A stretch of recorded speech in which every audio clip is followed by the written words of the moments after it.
Welcome, everyone, and Happy New Year. I wish you all the best for 2026. We're still in January, so I can still say this one last time. My year already started off great with a lot of parties with friends, parties with family, parachuting into London last week to teach a CTI to a bunch of new grade students, coming back to European mainland with a technological marvel, our submarine on wheels, the Eurostar. Yes, we have a bunch of marvels in European mainland. And now I have the opportunity to say hi to all of you on our next Connect and Share event, the first QCTR webinar of 2026. It seems we will be with a very large audience today as we have more than 1,000 registrants. Although, of course, we don't seem to have that many people following our YouTube channel for some reason. Just a quick reminder that if you follow our YouTube channel, you will receive all of the recordings of all of our webinars. This is not only the QCTRs, but also the cyber tips, things about NIST2, things about Safe on Web at Work, and many, many other things. This will be shared in chat, so please just subscribe.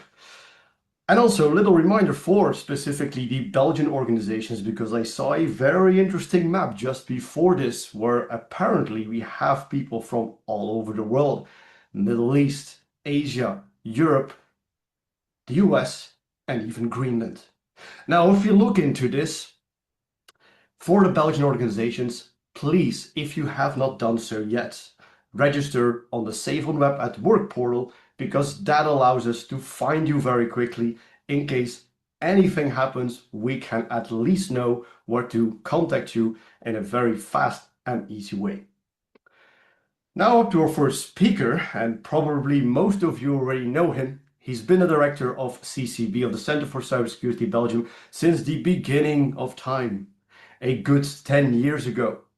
He set the scene for many cybersecurity policy changes, big and impactful projects, and for the way we look at cybersecurity today, not only in Belgium, but in Europe as a whole. Please welcome our Director General, Miguel de Bruycker. I think you'll have to unmute yourself, Miguel. Yes, sorry for that. Well, a common mistake. Thank you very much, Kevin. Well, still a Happy New Year also from my side, and it's always an honor. And at my age, if they start to say you have been there since, I don't know, the beginning of time, I mean, okay, whatever. I only have a few minutes because there are much more interesting talks, I think, after mine, to be honest. But allow me to give you some figures of our Center of Cybersecurity Belgium of 2025 of last year. We have handled more than 100 ransomware cases. We have participated in more than 100 emergency response interventions. We had 5 waves of DDoS attacks with a lot of, let's say, targets, but luckily not really victims. The impact was quite limited. We received almost 10 million messages from the population last year on suspicious@safeonweb.be in 4 languages. And with that, we send out a warning page, or we redirect to a warning page server more than 185 million times last year. For me also very important, we send out 32,000 SPI warnings, meaning a warning for a leaked credential or a vulnerable system, for instance, specifically to one entity, to one company. So to be honest, I wanted to show you this. I recently got those facts and figures, and I am a little bit too proud not to show that. So sorry for the numbers, the facts and the figures. I just wanted to, let's say, talk a little bit about one specific element. It's not really a cyber threat, but it's something that we are looking at for the future. It's about agentic AI, AI agents that you will be able to rent. Everybody is, or a lot of entities are building those entities, and it will be I think, a great opportunity to rent temporarily a lawyer in specific domains, or an accountant that is specialized in, and all those, what you normally now have with consultants, you will be able to rent them. And if you look at the EI Act, that whole model doesn't really fit into the AI Act. I think that's my personal opinion. The AI Act has 4 levels. It's low, medium, high, and forbidden. The medium has another name, but it doesn't really matter. It's very much linked to privacy, transparency, fundamental rights, and for the high, to specific sectors. And if you look at that AI Act, it doesn't really fit on that agentic AI, where it's all about, well, partially security, confidentiality, but also loyalty. If you make use of a consultant, you want to make sure that they're loyal, that there is no conflict of interest. It's about integrity. It's about trust and making sure that they have honest behavior, but they also they pick up accountability. How do you do that with an AI agent? So how do you make sure that they don't push you into, well, for instance, illegal actions? Maybe the best action that you can take, but if it is illegal, are you sure that they will pick up accountability, that they will be truthful also towards the legal framework, and warn you for specific actions? And those agents might, when you give them a specific task in the future, they will use other agents. You rent a CFO, but he needs some expertise from another agent in accountancy, for instance. And what about that agent-to-agent communication? How do you keep control of that? So I think in the future we will have, it's a bit on the side, I have to admit, of cybersecurity, but these are also the challenges that we will be confronted with. And that was a little bit what I would have liked to share with you. And now I leave the stage to other very interesting talks. And I would like to thank you very much for being here. And I hope you enjoy those few hours in our QCTR. Thank you very much. Thank you so much, Miguel, for this great introduction. It is indeed important and actually amazing if you look at it from what we do in one single year. And we always live in the day-by-day rush, going crazy from one incident to another, from one new thing to another. But looking back at a full year is always nice to see on what we've achieved. Thank you very much. Then I'd like to introduce our second speaker of the day, Kris Voorspoels. He is Director of Products and Solutions within the global OPSWAT organization. He specializes in assisting critical infrastructure and government clients with the implementation of robust air-gap security solutions. Being in the field since the beginning of this millennium, right after we countered the Y2K bug with the human race, specializing in navigating the complexities of IT and OT digital transformations, he's the perfect speaker to talk about air-gapped environments, network segmentation, while still being able to combine this with not only a small thing, but full network detection and response. Please welcome Kris with a big virtual round of applause, and listen to him talk about protecting bidirectional data flows with NDR in secure networks. Time to go wild in this chat. Welcome to stage, Kris. How are you? I'm doing well. Thank you for asking. It's my big pleasure and honor to come and speak and present here during the QCTR of Connect and Share of CCB. So I will dive right into it, I think, right? So today I'm speaking about protecting bidirectional data flows with NDR in secure networks. Let's see if I can move. Okay, so let's start with a little bit of history. Okay, so if you think back in history, networks in the early days, they got implemented as flat networks. Think around the 1990s and the 2000s, right? So it was very common to have a flat network.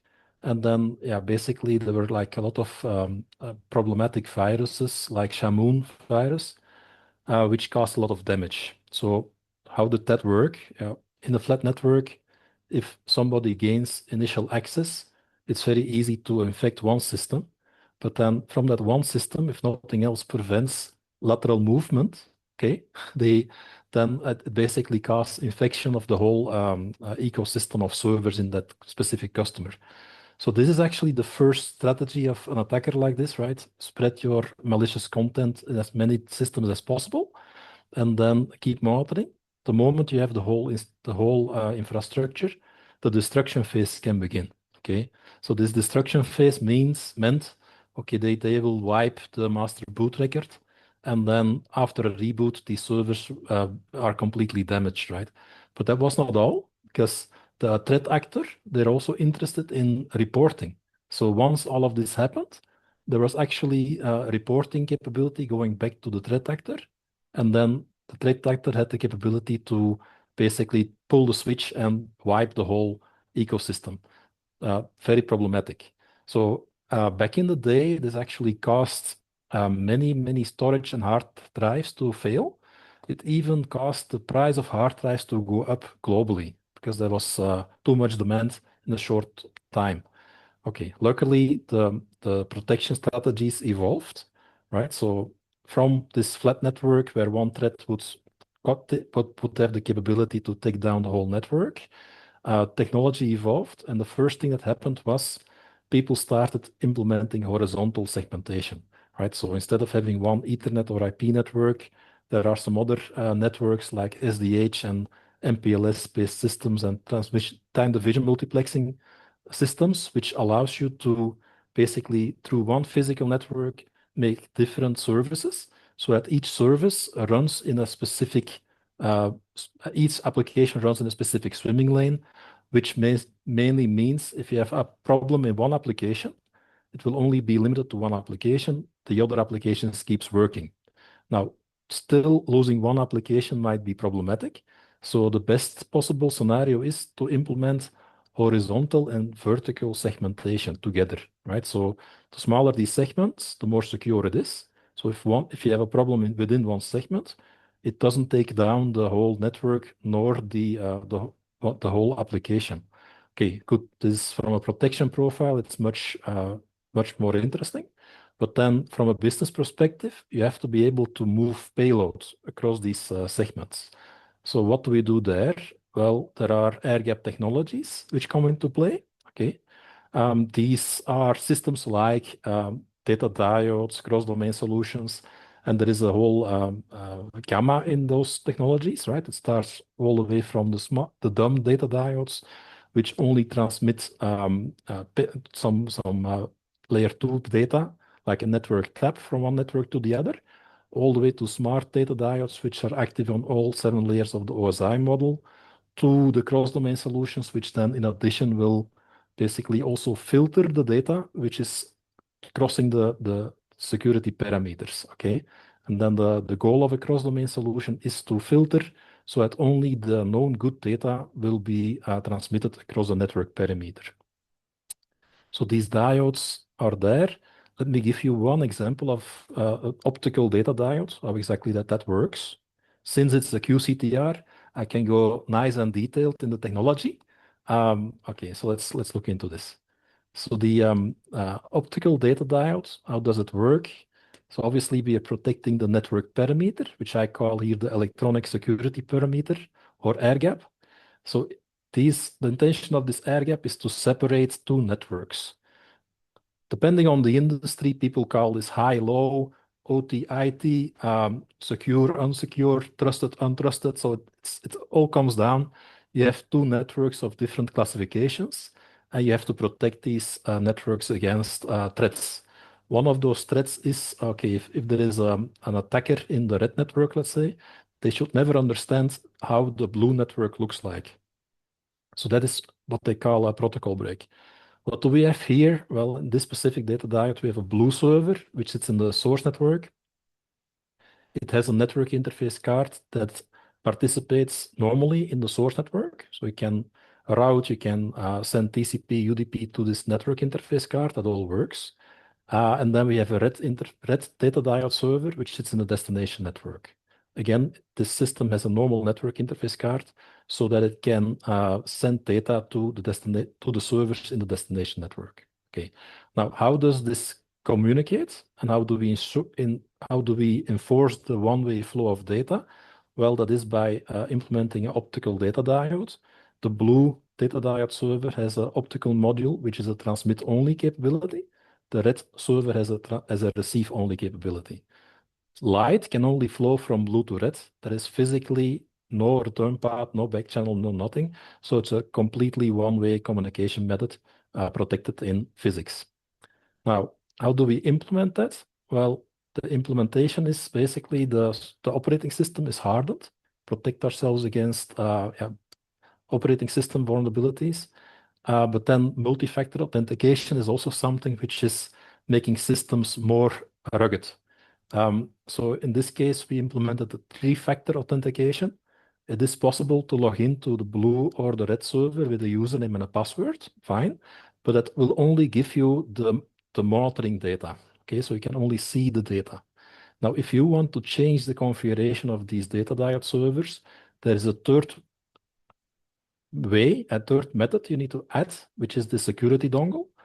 So it means when the security dongle is in the system, you can reconfigure the configuration. If the dongle is not there, then basically we are only in monitoring only mode. So it's important to have three-factor authentication.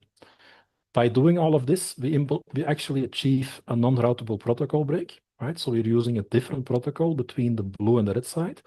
There is no MAC address, no IP address on this link. We're using something else from the source network or to the destination network. Therefore, we are achieving 100% network confidentiality, and we are able to get these military-grade certifications like Common Criteria EL4+, hardened operating systems. These systems are on the NATO Information Assurance Product Catalog. So it's always interesting to find, if you are interested in finding air-gap technologies, you can always go and consult the NATO catalog. It has a whole selection of these technologies. Okay, so now the next level of detail, I'm going to zoom in on this optical link between the blue and the red side. How does this work? Well, we are using our own layer 2 frame, which is transmitted by the blue transmitter going into the red receiver. It's using MAC addresses, but our own proprietary MAC addresses to communicate. So how does this frame look? If you look in this diagram at the bottom of the slides, the transmitter is on the left, the receiver is on the right. The transmitter, the first light that comes out of it is this preamble and start frame delimiter. This is just a series of light pulses which indicate, hey, watch out, there is an Ethernet frame coming. Okay, then there is a gap. Then the actual Ethernet frame starts. First thing we get is the destination MAC address. Based on the destination MAC address, we can identify the packet load, the packet type, which is a payload packet. Second thing here is the source MAC address. So now we know that it comes from the blue data diode. This has to be 04. No other MAC address will be accepted. So it's a unique link between the blue and the red diode. We also indicate the frame type, and then the green part is the payload, which I will skip for now. I'll come back to that, because at the end of the frame, there is also something very important. If you send data one way across an air gap, the data integrity becomes also very important. You want to make sure that data received on the other end is fine, is correct. Okay, so how do we do that? I will explain the next slide. But the green part is our payload. It has a unique identifier. So since we are talking about a multi-service data diode, there has to be a unique identifier of each data stream. That is this first part in the payload. Then we have a software level CRC, the actual payload, and a sequence number, which allows us to send out the payload in sequence. Okay, good. Now, the data integrity part, how does that work? Well, first of all, we receive the payload, and then we calculate the CRC on the blue side, okay, of that payload. Then we transmit one way across the air gap, the payload to the red side, and we recalculate the CRC check based on the received payload. Next action is we compare the blue CRC and the red CRC. If they are equal, it means the payload reached correctly on the destination network. Okay, good. Now, obviously, that system that I just explained between the blue and the red side, it's not compatible with any standard protocol. So there has to be some smart software before and after to make this work. So let's do that. So in this example, we actually have two networks, right? TCP client will send data to a TCP server on the destination network. This in real world, how does it translate? On the right side, this might be a printer in IT. On the left side, this might be a laptop that wants to print something in OT. Okay, so okay, let's start. So let's say we start the communication. First thing is the TCP client will open the TCP connection with the blue data diode. So on the blue data diode, there is a TCP server which opens the connection. Client sends a payload to the blue data diode, and then we close the connection. Okay, so this is part of that glue. So once the connection is closed, we basically cross-connect our payload into a channel. So we basically close the TCP connection, we take the payload out, we put it into a channel. So then this channel is used to identify the data in our layer 2 communication protocol between the blue and the red side. Okay. Payload moves across the air gap to the red side. The first action that the red side does is, let's compare if this data is received correctly. Yes, CRC is correct. Compare blue and red CRCs are equal, so we are sure that the payload reached correctly. Okay, then we basically go to the next step, which means we remove our own proprietary header. So we take the payload again, and then we cross-connect this into an outgoing TCP connection. Okay, so there is again a cross-connect table on the red side, which moves the data from channel 1 into the outgoing TCP port. Then the red data diode opens the TCP connection in the destination network to the destination server, delivers the payload, and that's the full story. So in practice, we have 3 segments. Segment 1 from the client to the blue data diode, right? Where we use TCP. So it means if that traffic crosses a firewall or something else that might drop packets, no problem, because TCP allows for retransmission.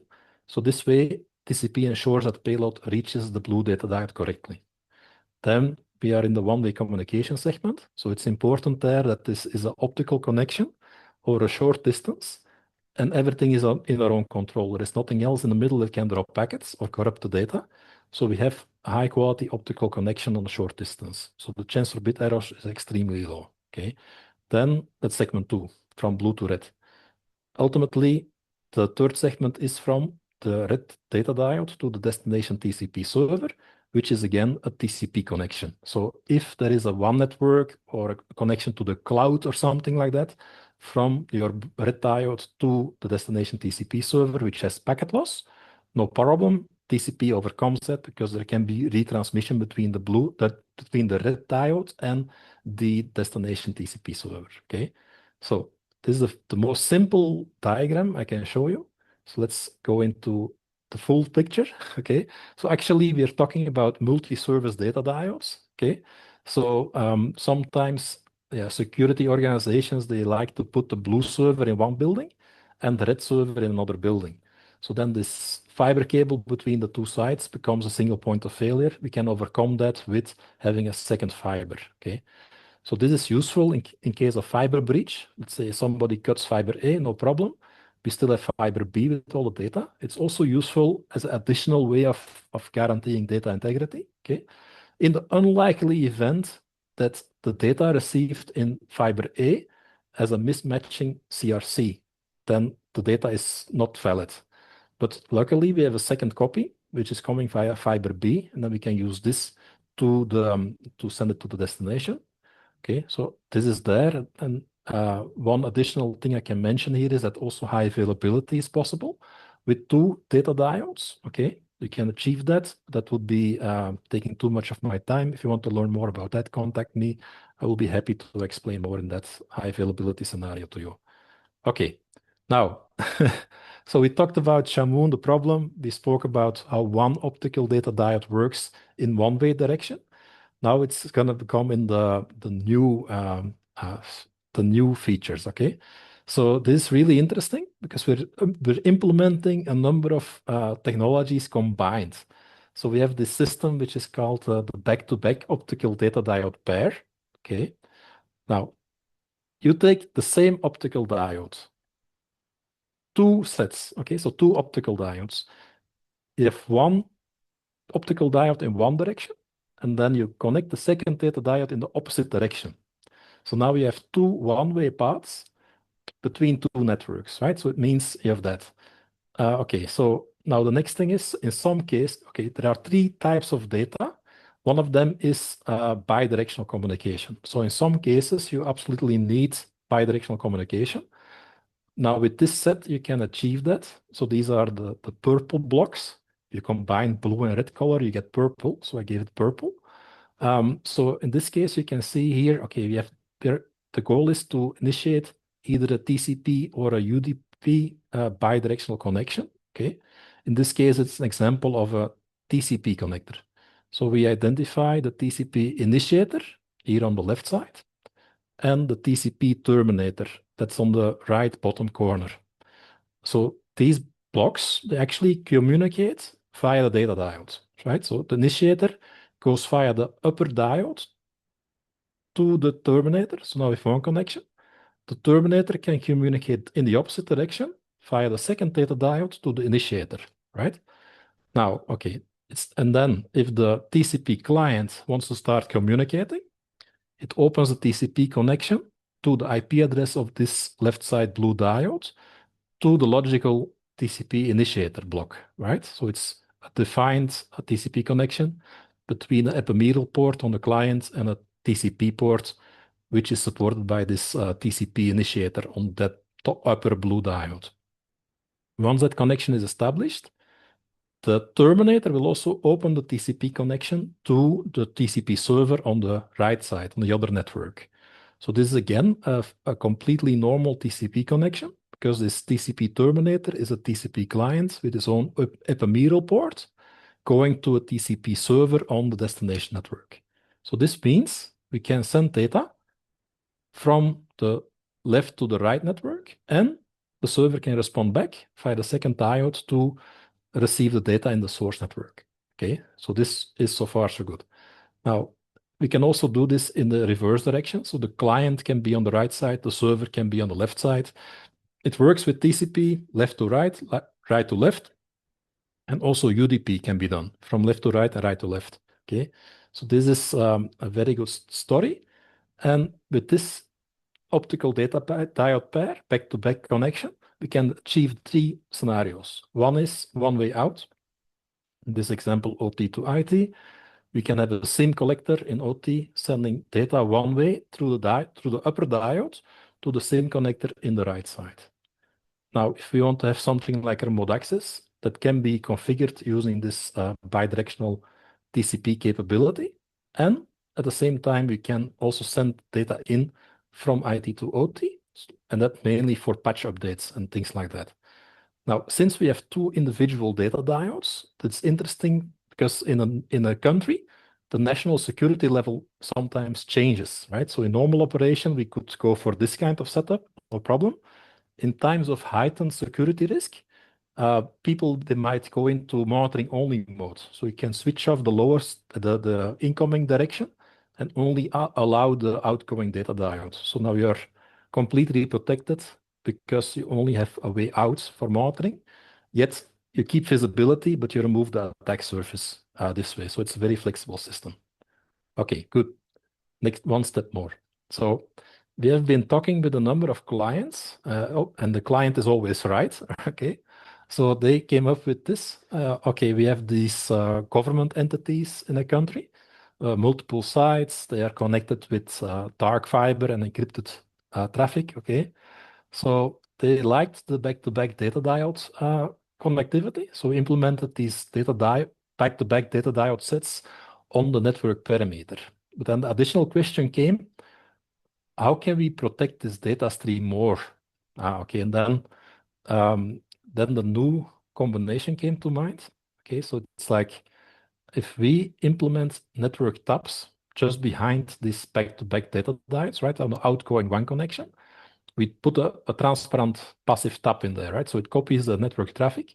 we can feed that into our OPSWAT NDR, network detection and response capability, which will analyze the data streams and give them a security score from 1 being very secure to 10 being malicious, okay? So, okay, network detection and response. So how does the response capability work? Well, we have an out-of-band connection with these between the NDR and the back-to-back data diode pair. So whenever the NDR detects a malicious behavior in one of the sites, it can selectively switch off one of these services, right? And here it's also good to understand that it's not making the site blind, okay? So in some scenarios, if you shut down the whole system, okay, then you don't get any information in either. So there might be scenarios where it's important to get safety information into zone 7 here. So in this scenario, we can allow that. So data going in is allowed. We only disable this malicious threat actor in this case.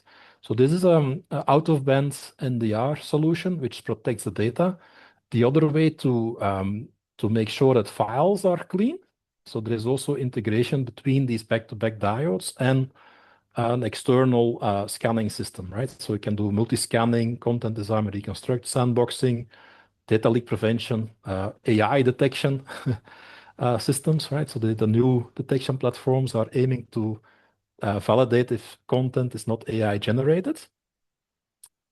Okay, very good. So okay, right. So one more slide before I end my conversation here.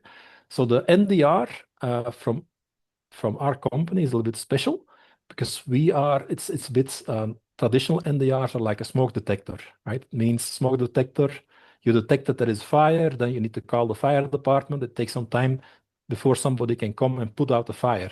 Before they are there, it might well be that your house is burned down. So instead of that, this NDR situation with back-to-back diodes is more like a automated sprinkler system, which is there, always ready to fight the fire.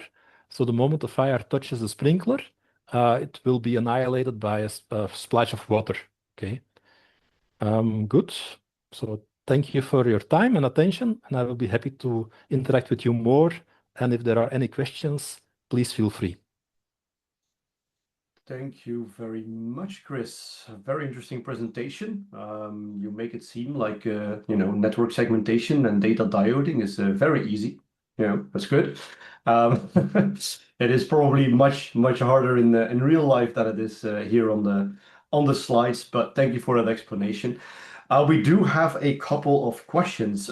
For some of these questions, I see that Michael Archimone has already answered most of it, which is nice. I don't know if he's somebody working for you or with you, but interesting answers here.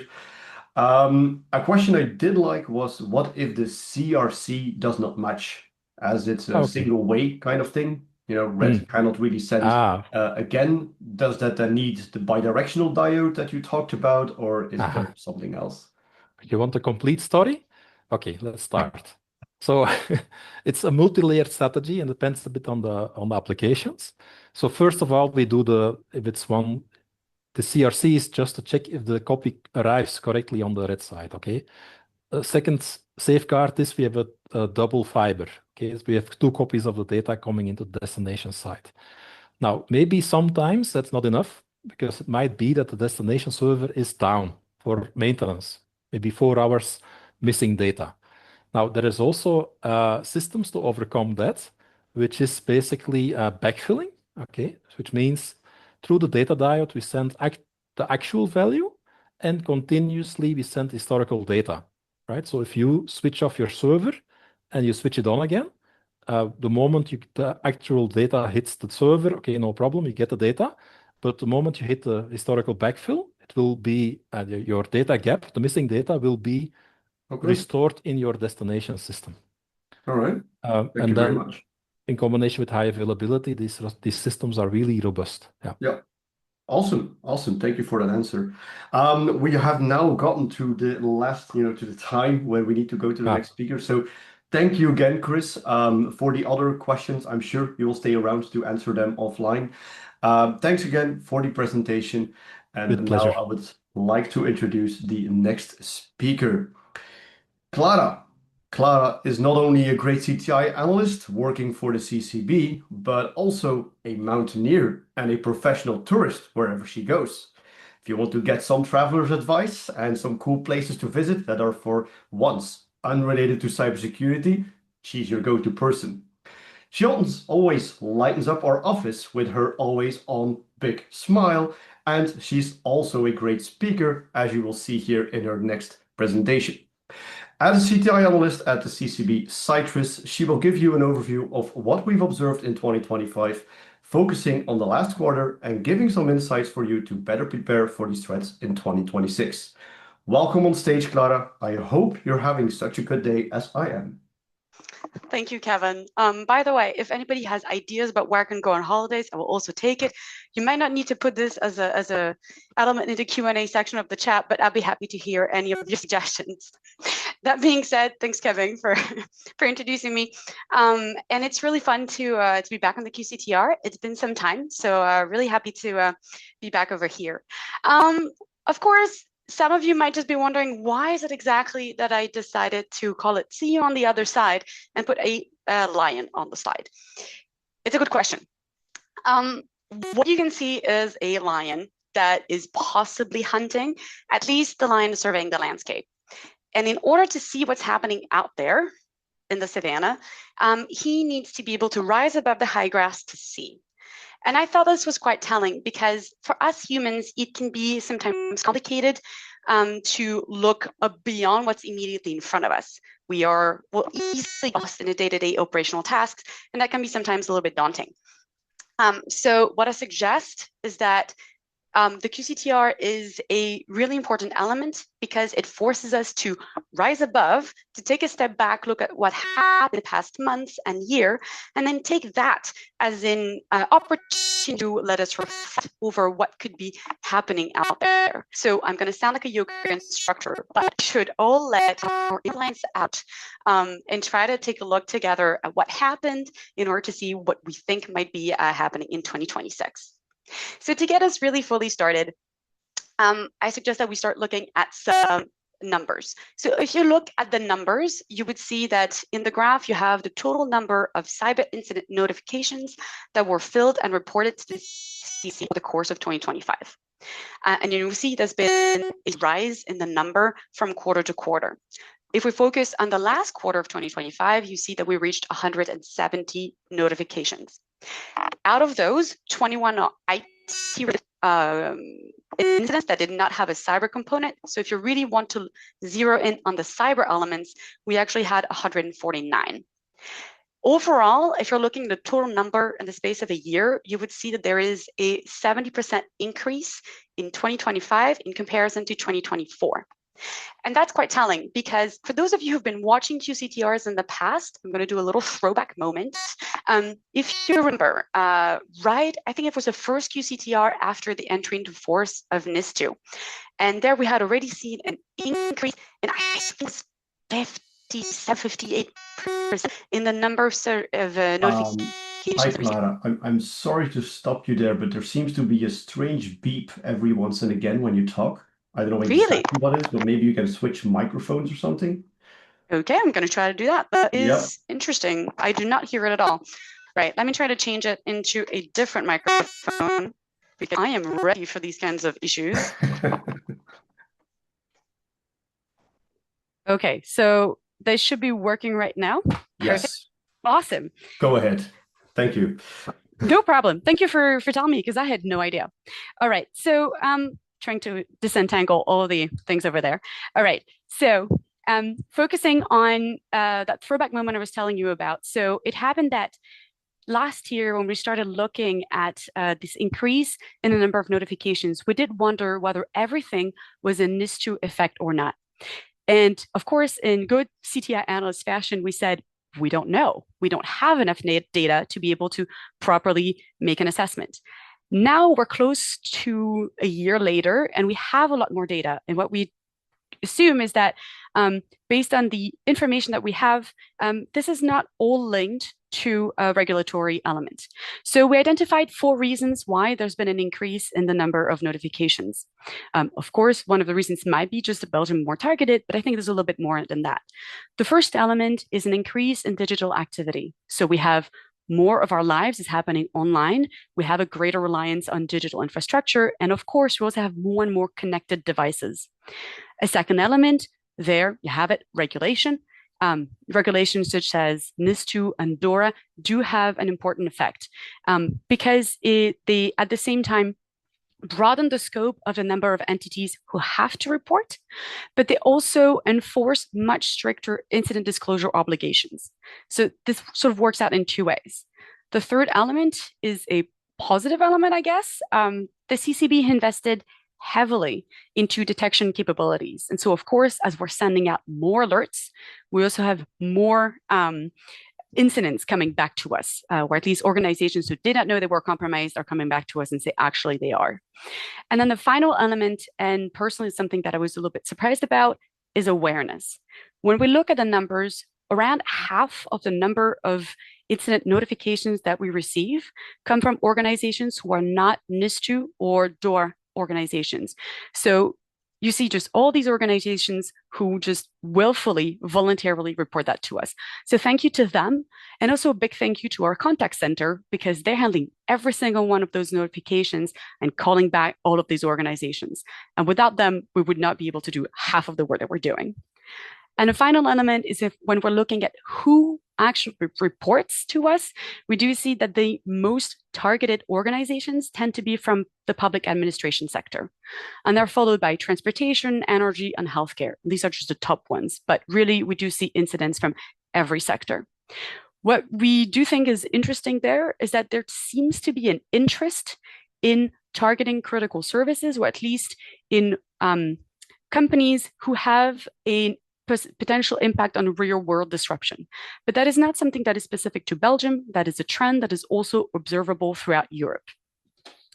Now, if we wanted to really look at what's happening in Q4 in particular, we saw that out of those 170 notifications, the top cyber risks are operational disruption and data theft. And these 2 risks materialize into different kinds of incident types. And the bigger one that we see is account compromise, and that is this dark blue slice over there. I do realize that it's very small on the screen, so you can download the slides and then you can see all of the exact numbers. The second one that we do see as a top incident in Q4 was ransomware, and that is that light blue slice. And the third one was phishing. But if you compare this with the whole numbers for 2025, you would see that there was a little bit of a change, but there was over a lot of continuity, where DDoS attacks was by volume the third biggest attack incident type, but it intensifies with spear phishing.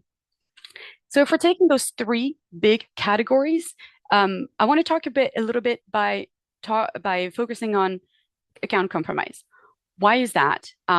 Because it is really a category that we started seeing after NIS2 started entering into force. It's interesting because it wasn't that it didn't exist before, it just wasn't reported as much. We just think that organizations didn't see it as worth reporting to the CCB, and now they do. And that's great because we do see a little bit more what is happening out there in terms of potential waves and attacks. What we do see with account compromise is that it is very strongly linked to phishing and social engineering. And that AI, we're starting to see an impact there, also has an effect, which is to improve the quality and the credibility of the lures. So that tends to make account compromise, phishing, and social engineering related threats overall a lot more effective while still remaining cheap. And that's really important because account compromise is what we could call an access vector for other kinds of attacks. It is an enabler. The second element is ransomware as the second biggest incident type. Ransomware, like 2025 throughout, and also like in 2024, is what we would call a persistent threat. So it is a threat that is there all the time, that targets all types of Belgian sectors and all sizes of Belgian companies.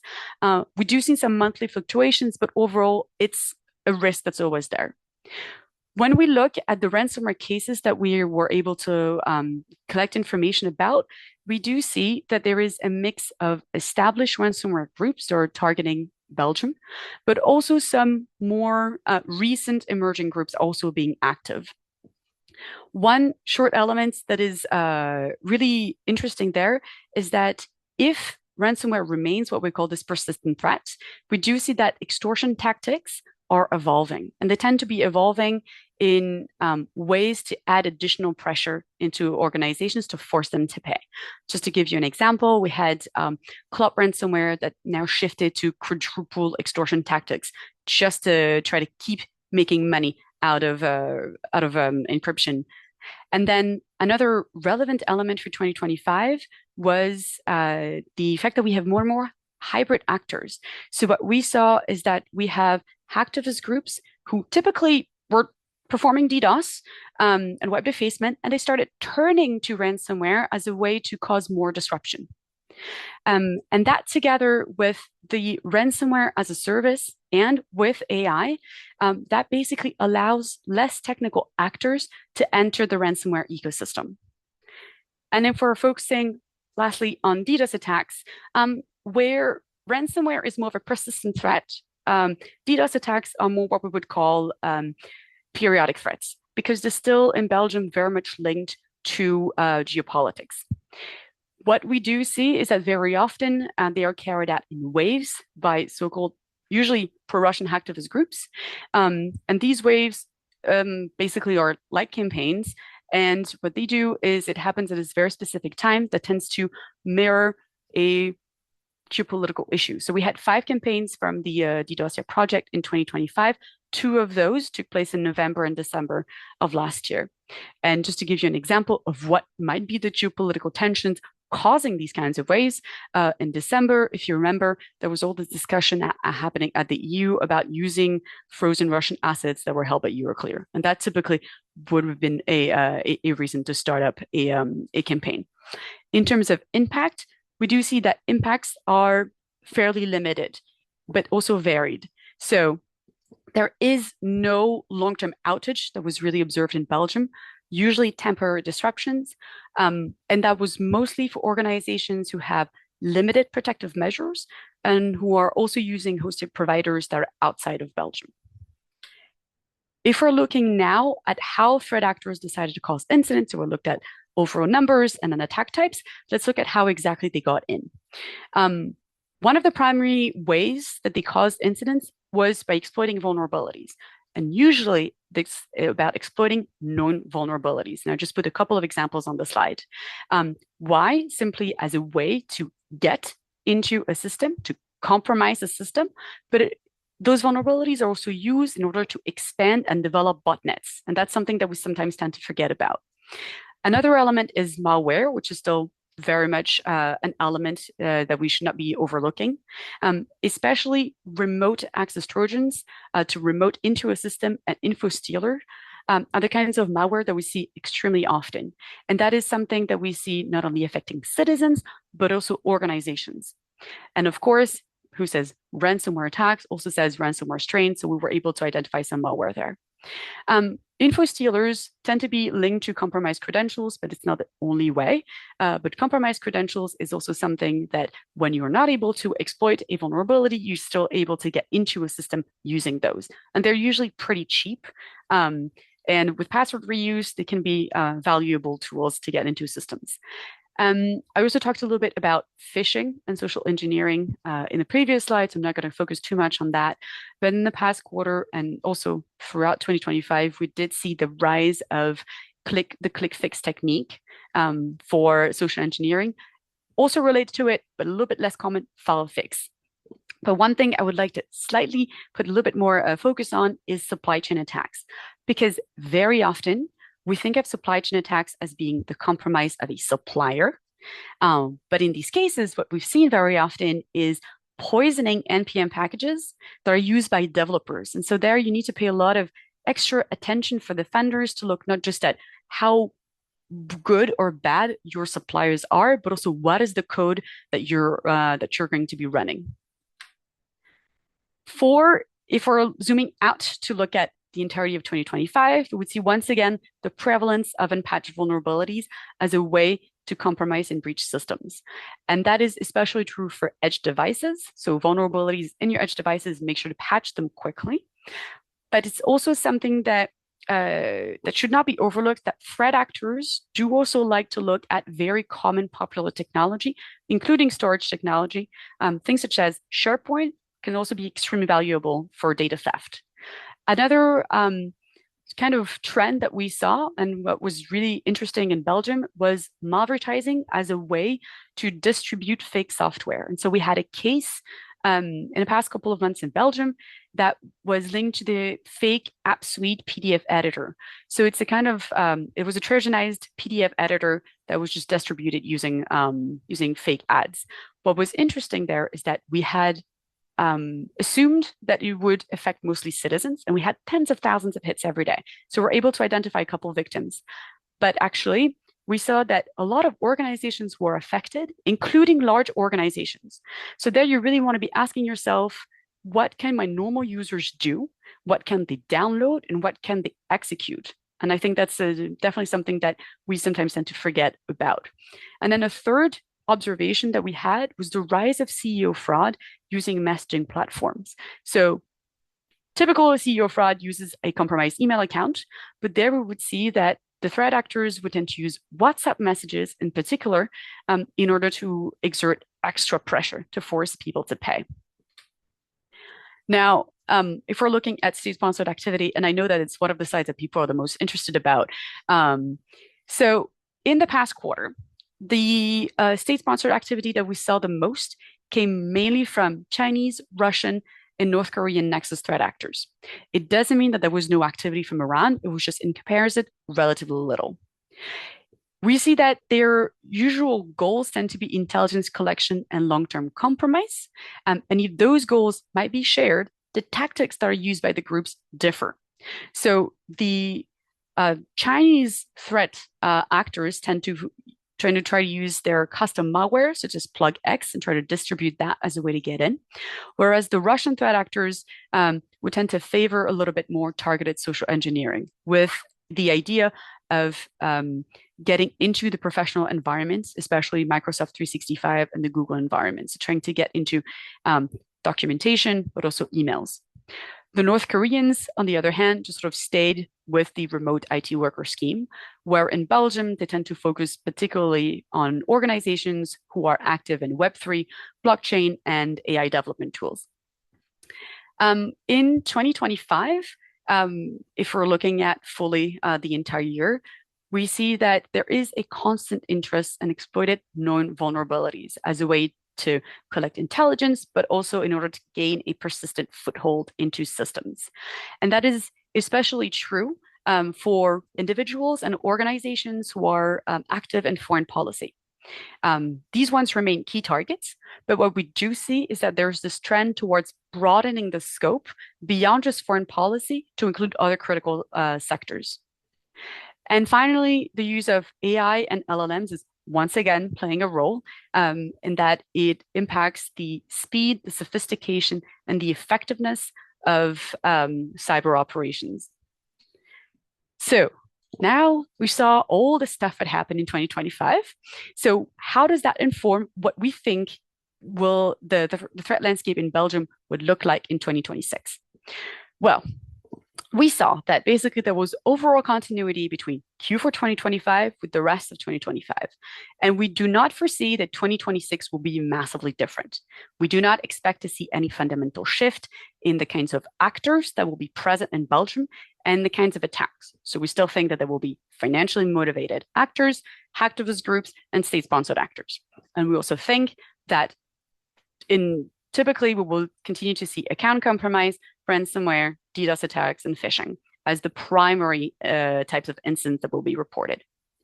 We also have seen that the Belgian threat landscape mirrors that of other European nations, and we do not foresee that we would become any kind of outlier in that regard. But if the threats don't change, threat actor behavior will evolve. And it will revolve in response to multiple things. One is geopolitics, and I'll touch on this in a minute, regulation, of course, but also law enforcement operations, including infrastructure disruption and technological change. And I think that maybe might be the most important element, that AI and LLMs will be extremely important. It will no longer be the norm, it will no longer be the exception, but rather it will become the norm. And that will play out in a variety of ways. AI will be important in automating and also creating malware, in social engineering attacks, et cetera, et cetera. AI and LLM together will boost the scale, the speed, and the efficiency of cyber operations. And so that is a thing that defenders really need to take into consideration. Together with the development of as-a-service models, we assess that AI will also lower the knowledge cost of entry into cybercrime. And so that is why we believe that financially motivated threat actors will remain the primary source of risk in Belgium. If we're looking at now geopolitics as a last element, geopolitics will continue to influence both the targeting priorities, but also the level of cyber activity. And that is true for both hacktivist groups and state-sponsored actors. One trend that we saw in 2025 was a growing interest from hacker groups into operational technology. And that is something that we believe is likely to continue in 2026. And finally, if we're looking at state-sponsored actors, we believe that they will continue to more or less aggressively collect intelligence and try to abuse infrastructure. I know it's a lot of information thrown at you. So first of all, thank you for listening. I'm sorry I'm not able to necessarily take questions at this stage, but please put them in the Q&A section of the chat, and I'll do my best to stay during the break to answer every single one of them. Thank you very much, Clara. And well, thank you for the overview that we've once more gotten from you. As I got a message from a friend, nothing new under the sun, but still very interesting that we see these things that keep evolving, that keep going into the same direction. So, it kind of gives us time as defenders to keep on working on the same defenses. That's true. As many of us still have a big job to do. So think about CyFun, Cyber Fundamentals, think about your program, and keep on building your resilience. Thank you very much, Clara, and I'm sure you will answer the questions later on. For now, we will go into a small break. The break will be until 3:05, which means we have about 6 minutes on the clock. Enough time to quickly go and fetch your new coffee or tea, do whatever you want in those 6 minutes. But at 3:05 UTC +1, I will see you back here to welcome our next speakers, Douglas Santos and Hossein Jazzy from Fortinet. Thank you very much and enjoy your break. Hello and welcome back, everybody, from this short break. I know it's sometimes very short, but we need to keep on going for a couple of very interesting speakers and presentations. Please welcome our next speakers, Douglas Santos and Hossein Jazzy, both working for Fortinet. Douglas here is Director of Advanced Threat Intelligence, and Hossein is a Senior Threat Intelligence Specialist. Both speakers have much experience to bring in here, from tracking state-sponsored actors to understanding malware and managing these threats on the strategic level. I do welcome both of our speakers here, as they will talk about and show us a little bit on how advanced threat actors are weaponizing Microsoft Common Console files for stealthy attacks. It will be a technical deep dive, so bear with me, and please, everyone, blow very hard right now to your screen, because we will need to blow away the demo gods and Mr. Murphy as they will try to do a live demo. Please welcome everybody. Please welcome those two great speakers, Douglas and Hossein. Thank you very much and enjoy the show. Thank you so much. Can everyone hear me clearly? Good. So thank you. I'm Douglas Santos. And today we're going to be exploring some of the research we have been doing over the past year and a half or so, where we identify threat actors leveraging legitimate Windows tools and subsystems to achieve initial access and execution on organizations. And for me, looking at this, it's surprising to see how underutilized these techniques are, just because they're so easy to implement, they are hard to detect once they are executed on the environment, and then can be very enticing for the user, just because there's a way to basically change the icon on those files, and it's very, very easy for a non-tech-savvy user to fall prey to those specific techniques. So we're going to be exploring this on the next couple of slides. Myself, I'm Douglas Santos. I've been in cyber for 25 plus years. I've been working for Fortinet for over 10 years now. And I know my title is kind of fancy, but there's a logical explanation to it. So I'm mainly focusing on advancing threat intelligence when it comes to new methodologies, new standards, and tooling. So I'm working with MITRE CTID, which is a research organization that is responsible for the attack framework. And working with them, we joint develop those new methodologies, new tooling, or new techniques so that we are able to capture the evolution of threats as they happen. And once the project is completely ready, we open source for the whole community to use. And then my work begins internally in Fortinet to make sure that I can deploy these technologies inside our products, in the backend processes for cyber threat intelligence processing, right? So my main focus is threat researcher. So I look at threats, I see how they fare against technologies that we use internally or on products. I'm working with partnerships in Fortinet as well, and I'm doing evangelism, presenting conferences, and I'm basing out of Vancouver, Canada. And I'm working with this handsome fella here, Hossein. Thank you. Hello, everyone. I'm Hossein Jazi, a senior threat intelligence specialist at Fortinet. My main passion and background is on monitoring and tracking threat actors, especially nation-state ones. If you heard about threat actors like Evasive Panda and Lazy Scripter, these are the threat actors that I initially identified and named them. As part of my research, I do malware reverse engineering, APT attribution, and I'm passionate about blogging and presenting at conferences. And recently, I became interested in cybercrime investigation. I'm part of several groups in which we work with our partners to track and take down cyber criminals. And I'm excited to be here and present our research. Yes, thank you, Hossein. So let's talk a little bit about MSC files and weaponizations. So MSC files, if you've been around Windows enough and you ever had to do any troubleshooting on Windows, you used it without even knowing it was there, right? So it's known as Microsoft Saved Console files. Those are basically XML files that are open by a legitimate Windows binary called MMC, which is Microsoft Managed Console. So if you ever had to, edit the registry, create a new service, delete a service, look at certificates, looking at logs, looking at the disk of your machine, you used it already, right? But even when you're opening those very legitimate Windows tools, because those MSC files and the MMC, they tap deeply into Windows internals and data structures that are critical for the correct functioning of the operating system, the MMC and the Windows subsystem will throw you a warning saying, hey, you're about to, this application is going to make changes to your devices. You know what you're doing.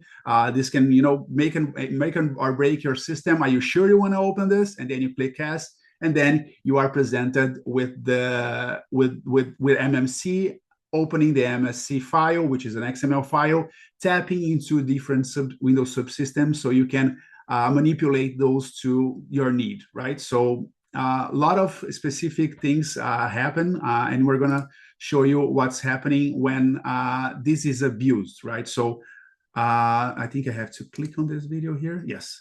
So as I can show you guys here. This is just what are the contents of the MSC file. As you can see, it's just text basically. It's an XML file, and one of the things that researchers identified was that there is a way to call a DLL that has an XSS vulnerability from the MSC file.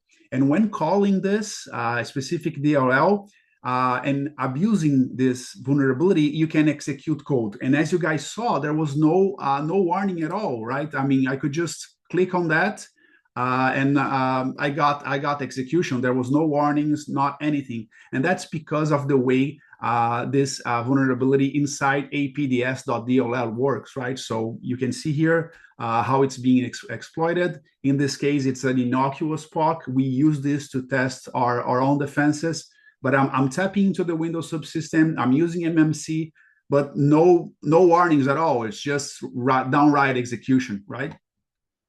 One of the most interesting things about this is that when you're building detection rules and capabilities, you have to think about how this works under the hood, right? And by looking at the most important component of this vulnerability is the use of the DLL, apds.dll, right?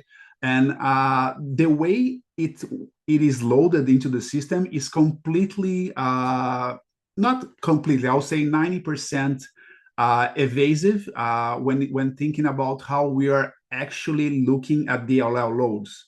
So here I have the debugger x64dbg, and I'm actually debugging MMC as it opens the MSC files, right?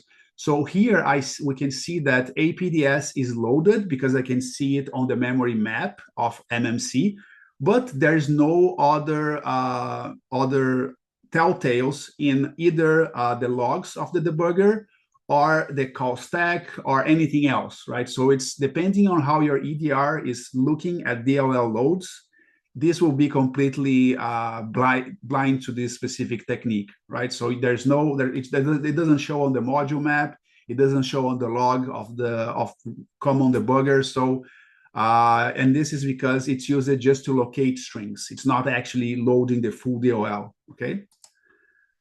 So remote app domain injection is another technique that's used for achieving remote code execution on a machine.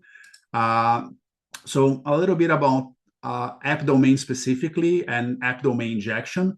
So net app domain, you can think of like a quirky sandbox when code can play. So when developing .NET executables, you kind of isolate the environment in which that module works, right? So app domain manager is kind of like the supervisor of the playground where this code can play, right?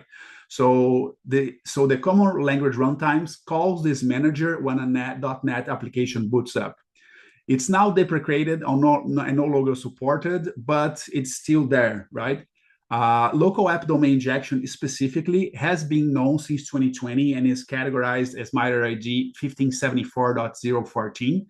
So this specifically one, which is a local, meaning that you gotta have a file to be loaded, already dodges image load alerts and hides from Sysmon event ID 7. But the remote version, meaning that the payload that's gonna be executed is grabbed remotely once the user executes, was found in 2024 in August, courtesy of APT41, also known as Ertbaxia.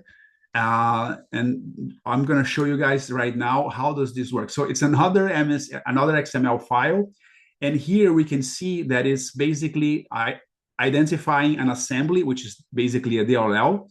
And here's the href, basically saying, hey, load this JPEG. It's not a JPEG, it's a DLL, into the memory address of the MMC. And this is amazing, right? Because you can also, from the MSC file, from the XML file, sorry, tell the MMC subsystem to not do any logging. Great for stealthiness, right?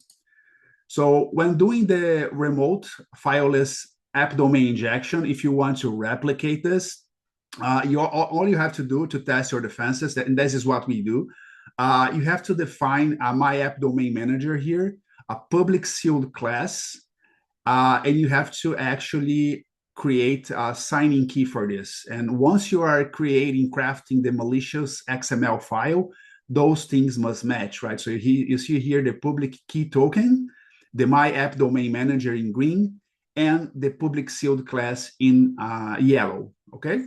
So now I'm going to hand off to Hossein so he can talk about what are the MSC of weaponization methods we have been seeing on the wild.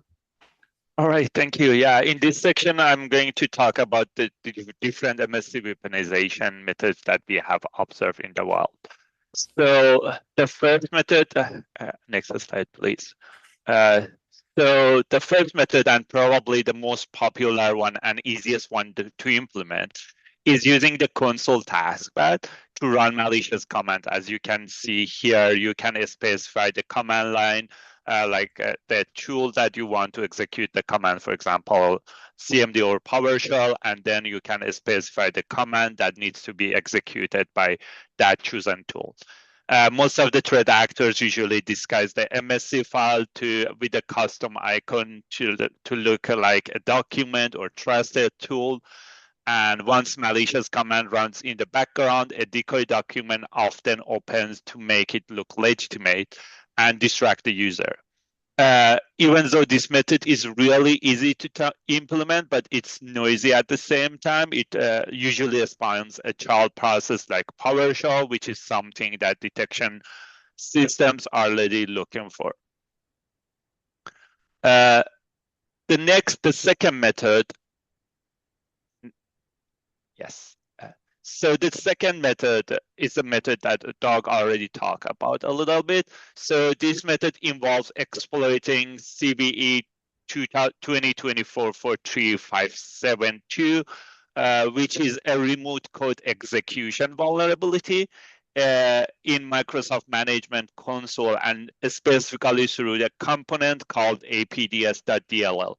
So in order to attack to work, it's like attackers need to create a malicious MSC file that reference a vulnerable internal web page within APDS.dll, and specifically through a resource named redirect.html. So using the specifically crafted URL as shown here, the attackers can inject JavaScript directly into MMC console. So as you can see, the format would be like something like this, apds.dll, then redirect.html, and target equal javascript.eval. This URL allows silent execution of the JavaScript within the MMC environment. And then the script uses the eval function to interact with MMC and a scripting engine. And next slide. So we have also observed that threat actors started to become creative and obfuscate the crafted URL to evade static detection mechanisms. As shown here, they hex encoded the URL, which is making it less obvious for detection tools to look for.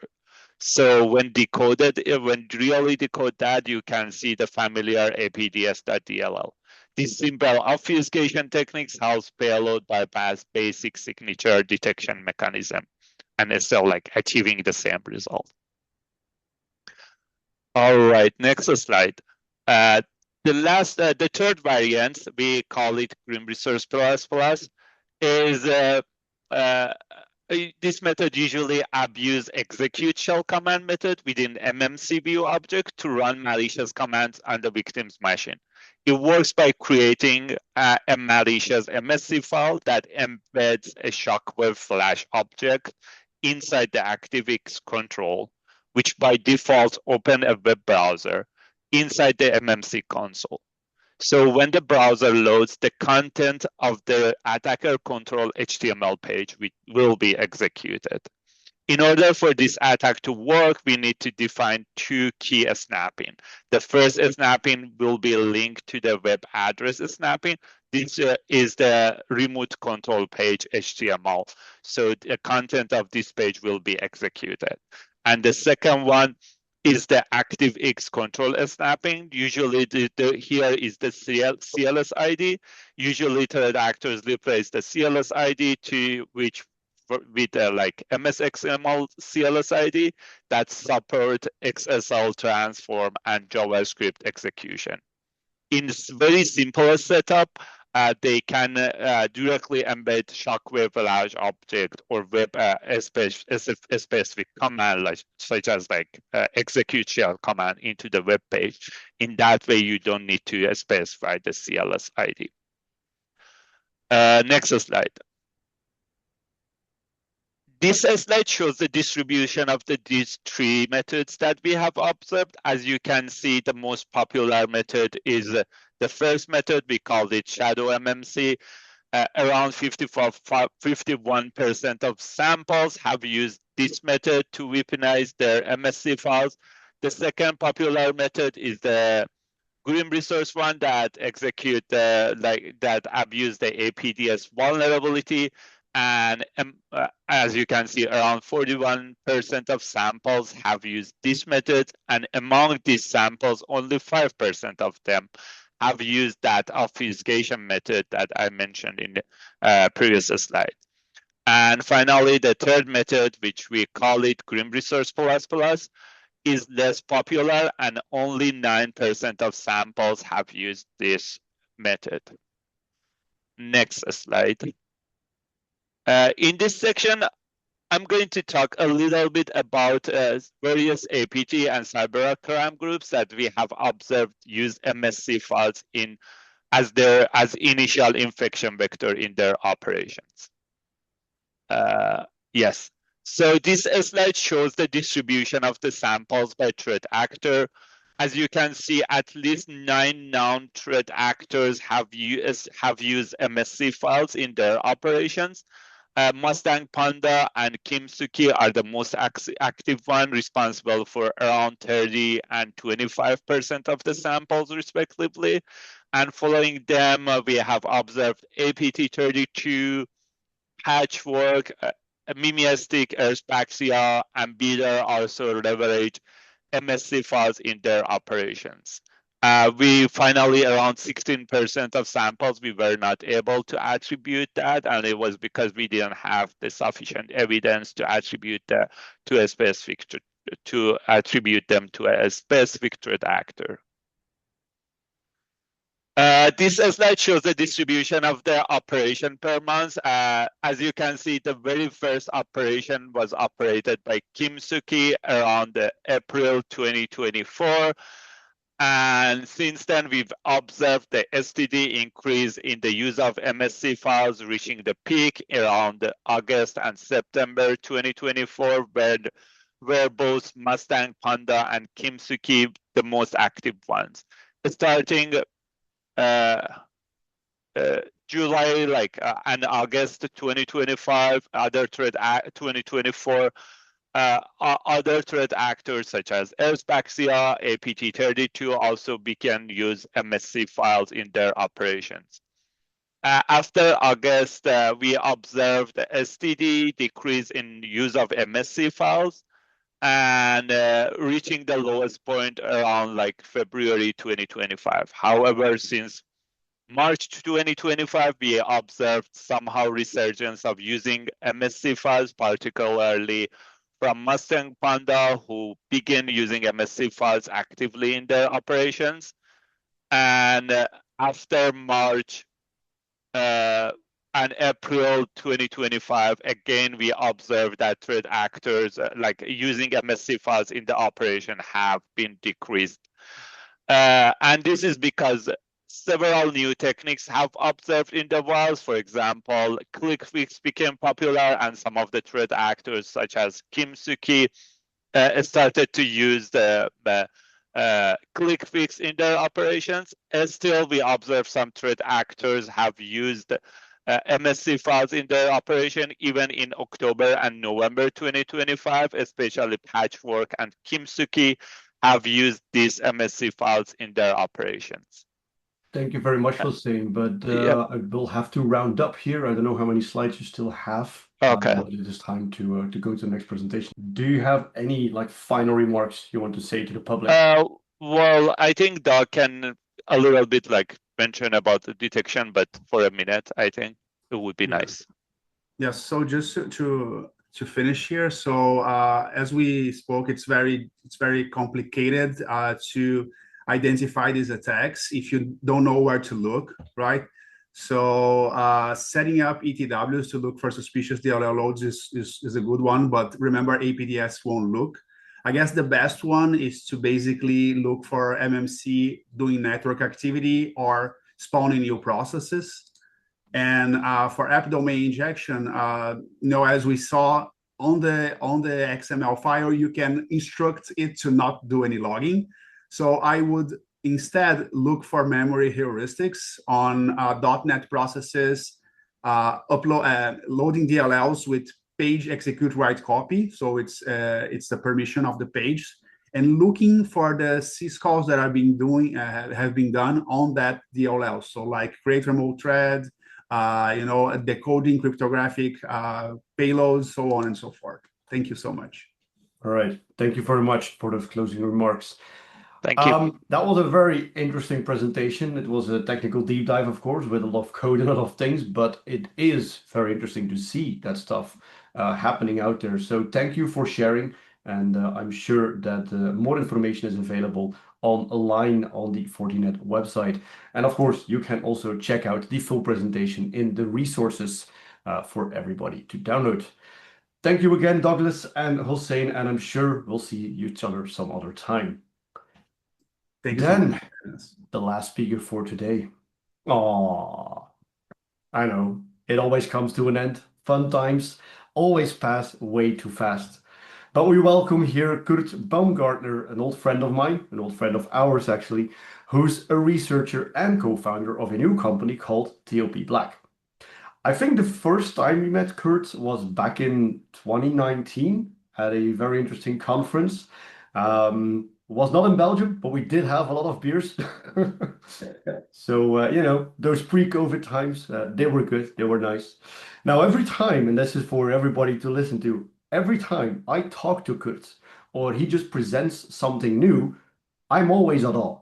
And I mean, we try to follow new threads every day, but there's always something that apparently he finds that nobody else does.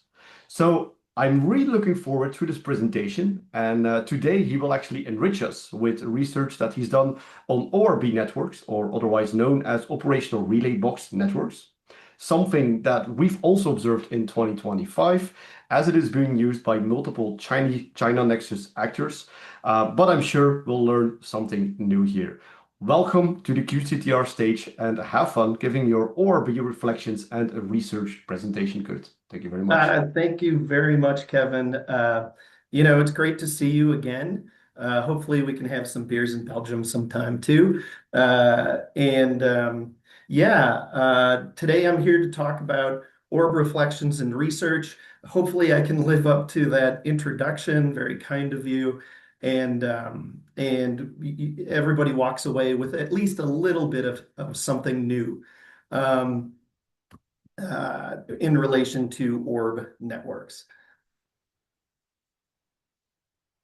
First of all, a little bit about me. I've spent the past 15 years working for an international team, as a part of an international team for an international cybersecurity company. We were well known for APT hunting research, and now I'm a part of TLP Black, and we perform a number of things related to APT hunting, discovery, monitoring, and research. Today, for the next 30 minutes, I would like to go over ORB networks, a brief reintroduction, and I'll explain what I mean by a reintroduction in just a little bit. That first came out in 2024 when Mandiant's, when Michael Raggi of Mandiant Google Cloud reintroduced the concept of ORB and a framework around it, a very specific framework.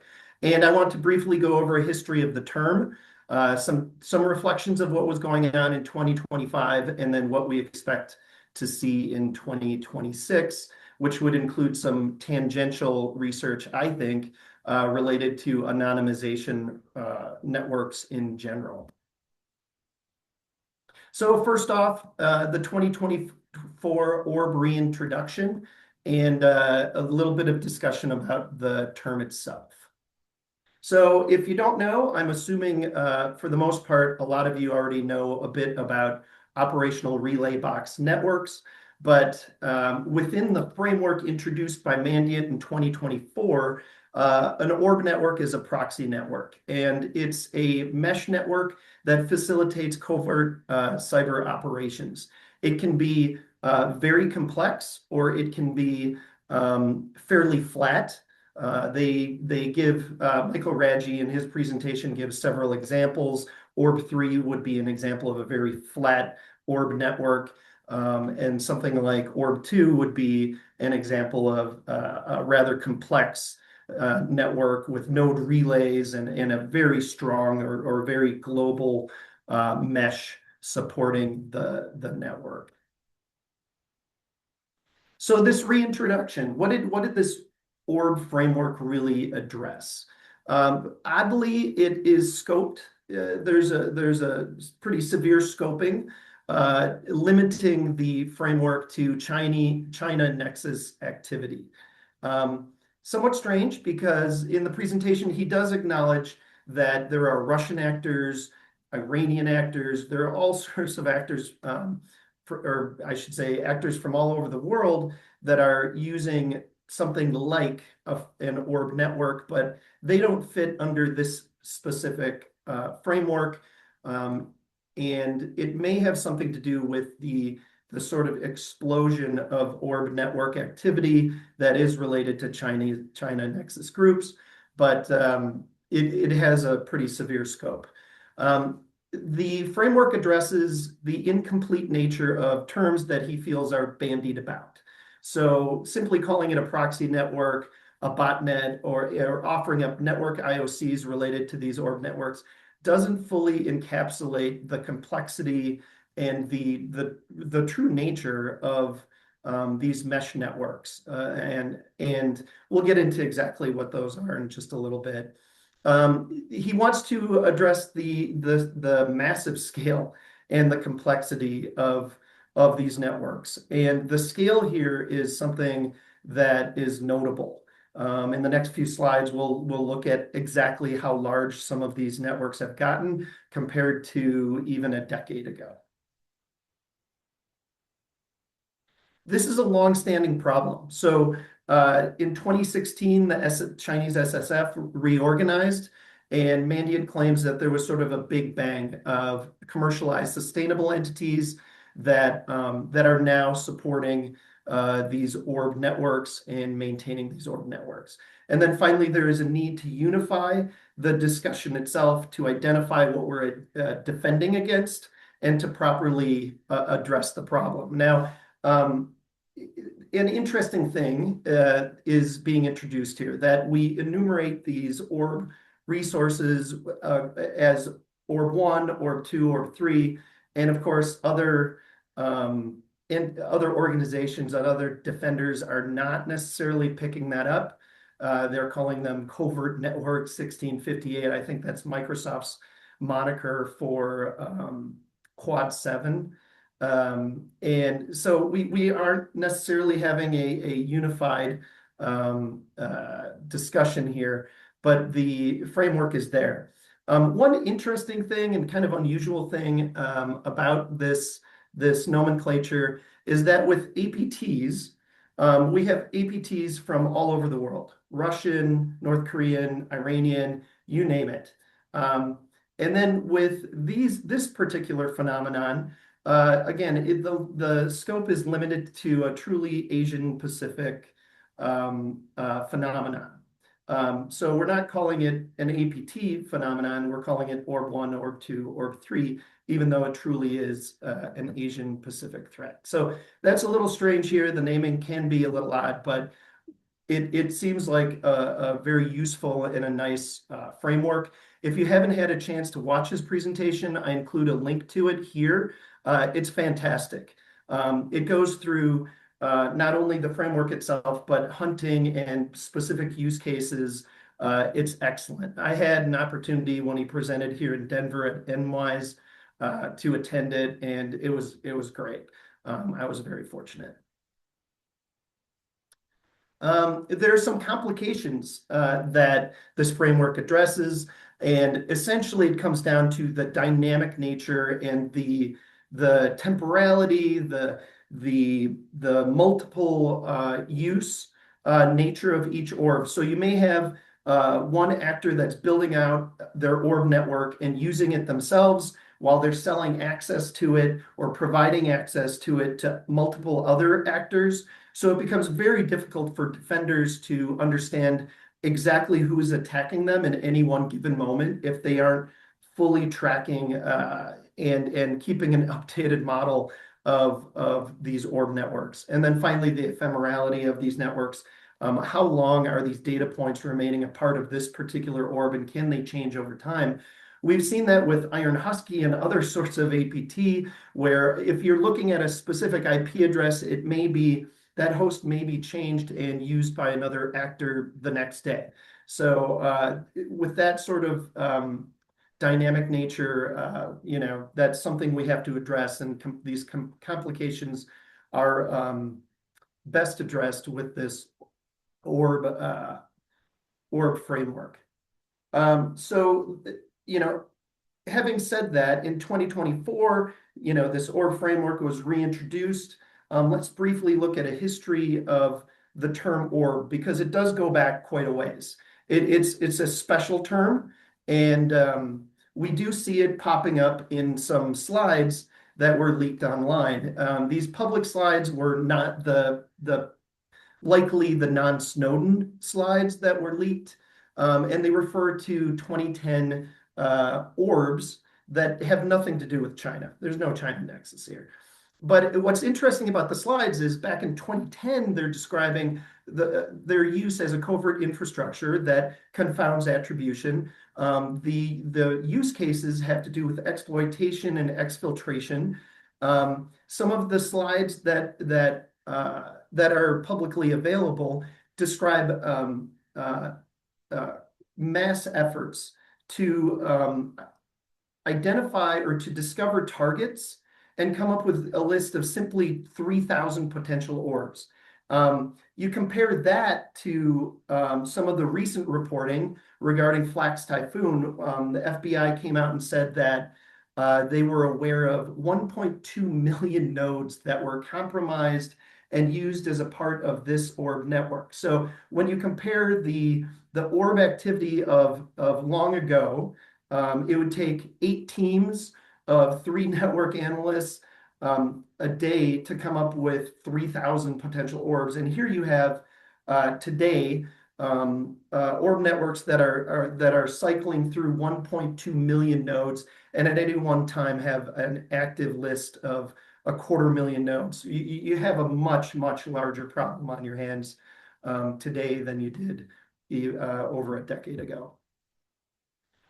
Some of the things that also came up were simply that Nmap at the time was being used as a port scanning tool to enable and support target discovery.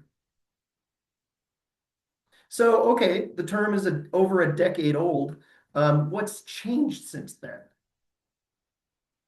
Certainly, there are capable contractors. There are publicly traded companies, allegedly, performing this activity. There have been indictments, there have been sanctions, but again, there are publicly traded companies performing this work on behalf of other organizations. There's improved hardware, software services. So not only ZMAP and ZGraph are available to perform mass scans at scale, but there are a number of services, publicly available services, that provide all sorts of data about individual hosts for you. In the US, a lot of people use Shodan. It will provide you with data about a specific host, vulnerabilities that host may provide, attack surface around the globe that can be queried. There are APIs for this, so that when proof of concept arrives, there's all this attack surface that's available and known. In China, there are Shodan equivalents. FOFA and Zumai are available, which were not available years ago. Additionally, there's been an absolute explosion in attack surface around the world.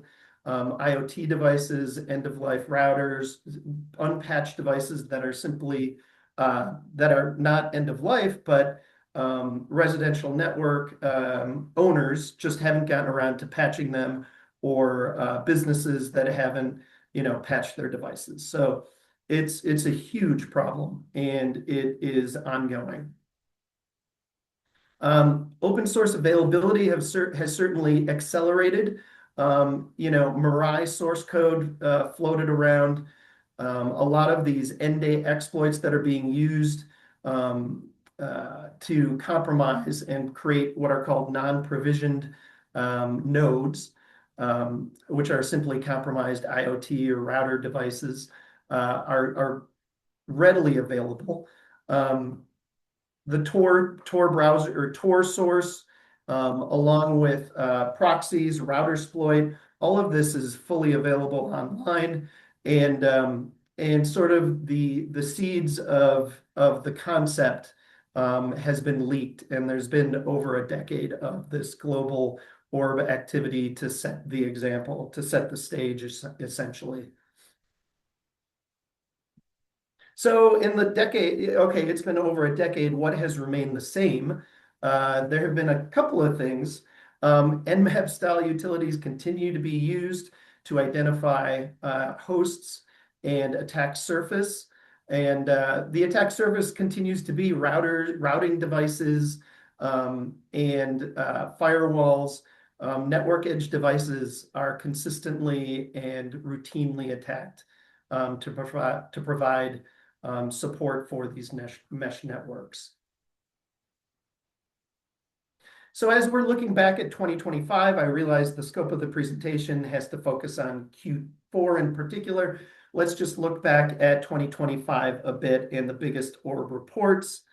So since that 2024 presentation, there's been quite a bit of research that has been released. And here is my obligatory, it is 2026, here's my obligatory AI related slide. I asked Claude to tell me a little bit about the major releases since 2024.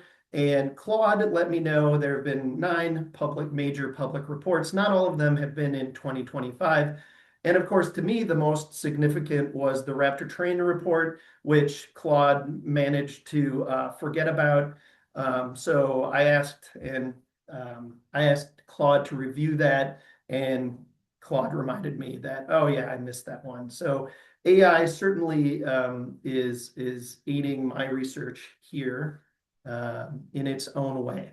In 2025, there were a number of releases, research releases that are significant, that have activity that are ongoing. That's sort of the most interesting piece of this slide. Here we have, a half dozen research reports. When you look at Polar Edge, when you look at Lapdogs, the same nodes continue to be active even today. Moving into Q4, at least the reported activity in Q4 had to do with Bulbature. Now, Bulbature and its orb have to do with Orb 1, which has to do with Gobrat, reported back in 2016, and may have something to do with Red Relay, a VPN network that was publicly discussed by PwC back in 2023, I believe. So of these research reports, the Q4 activity that I would like to discuss in particular have to do with something that's somewhat newish. Cisco Talos released a report on UAT 7290, and they included some coverage of Bulbature and a particular certificate that was used to communicate with Bulbature C2 in late 2025. So let's dive into that a little bit. First off, it's an excellent blog post if you haven't seen it over on the Talos site. UAT 7290 is according to them, a new group. It's at least a new tag for a group that they trace back going to 2022. The primary targets have to do with South Asian telecoms, although they're seeing a spread of activity into Southeastern Europe, which is really interesting.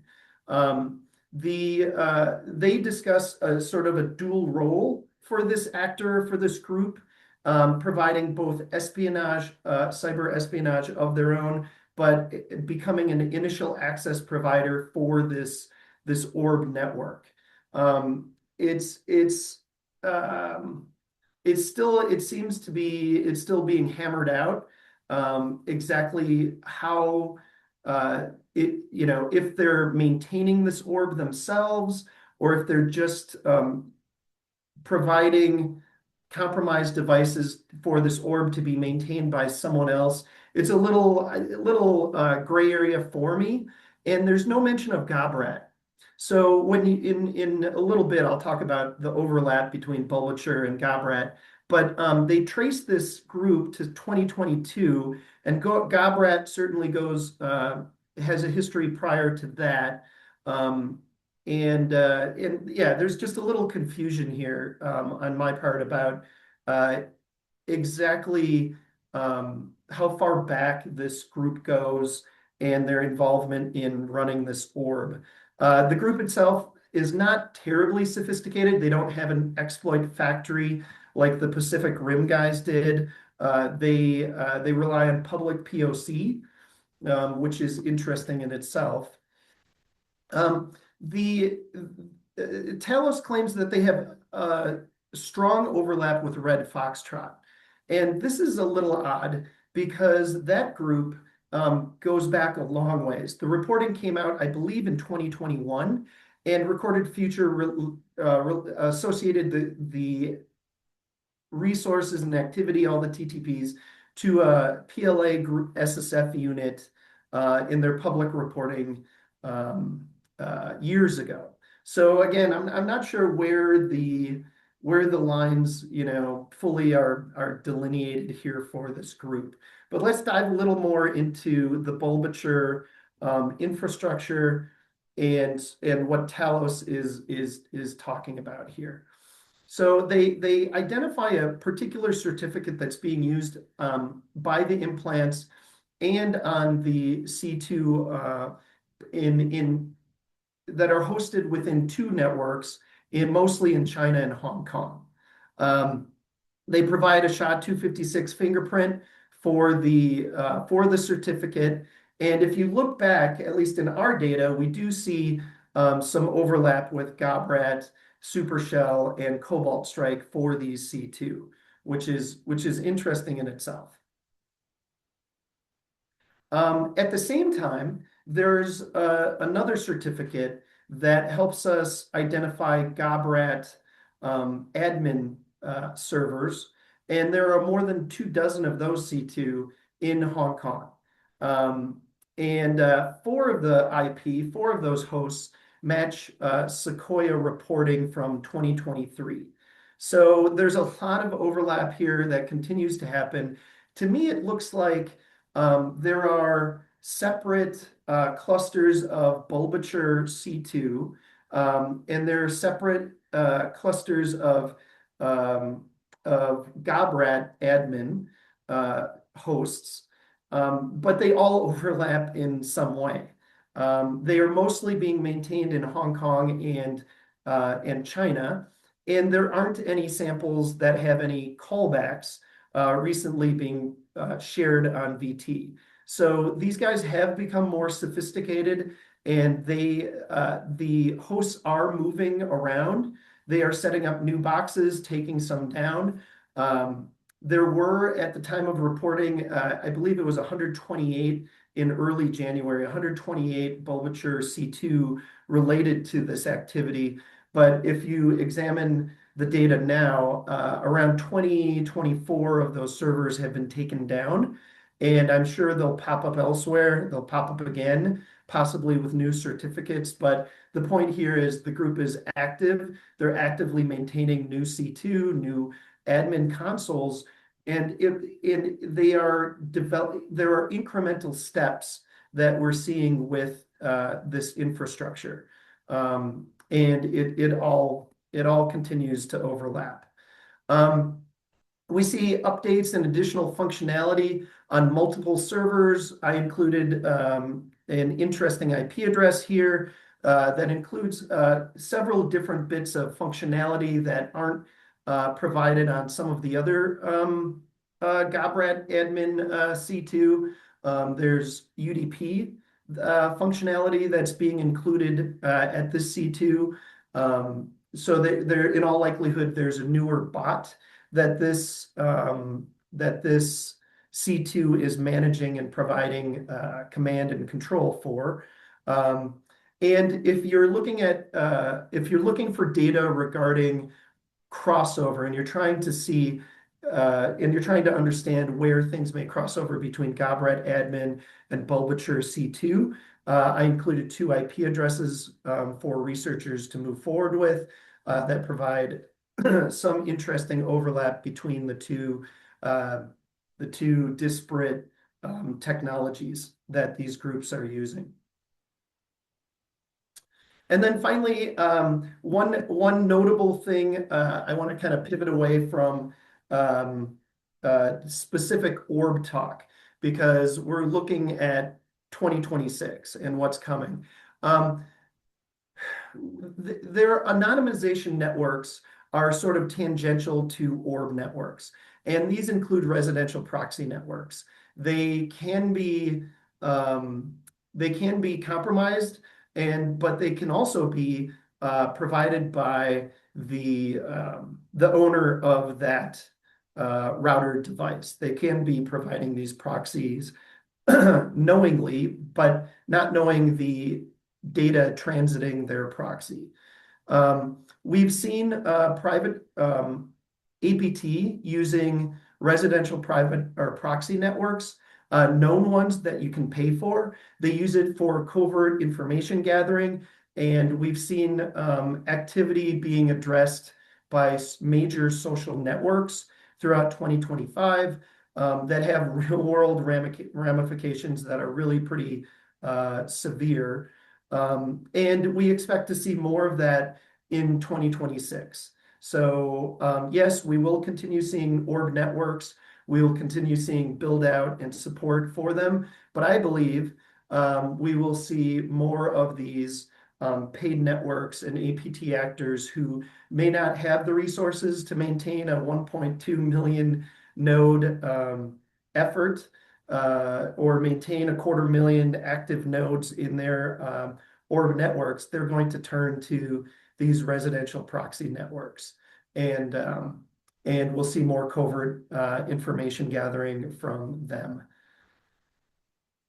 So leading into 2026, what we've seen is that research exposures do not force major changes.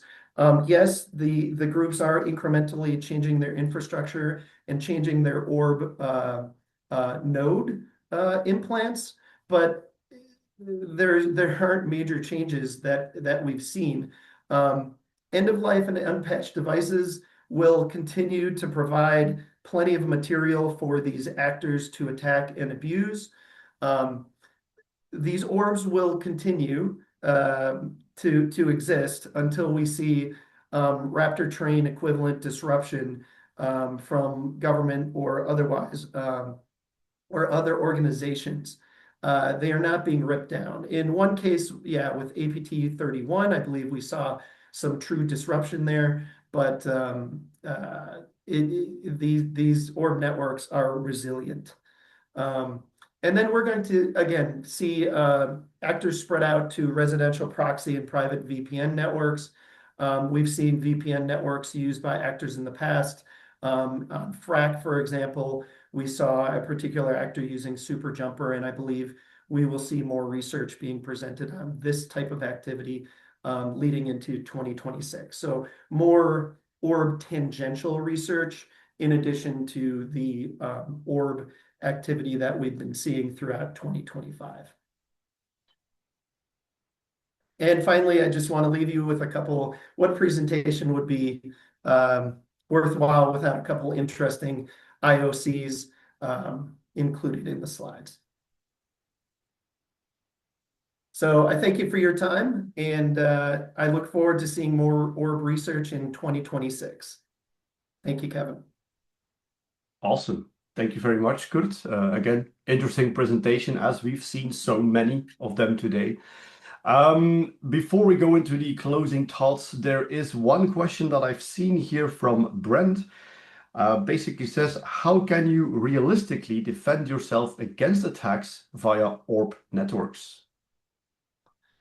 Yeah, so defense is you got to add some level of context to that sort of question. So there's small, mid, large size networks that are defending themselves against actors abusing orb networks. There's many different approaches that organizations can take to defend themselves.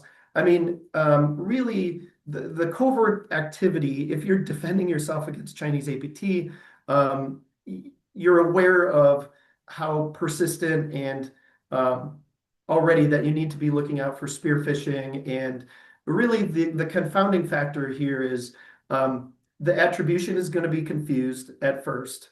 And there are going to be it's going to be very difficult to see infrastructure that may be used once there's a compromise, and it may be difficult to identify where these are coming from because it will change over the course of time. So you're still defending yourself from APT. But now there's a new factor. You need to keep up and keep on top of where these attacks may be coming from, and you need to be able to identify these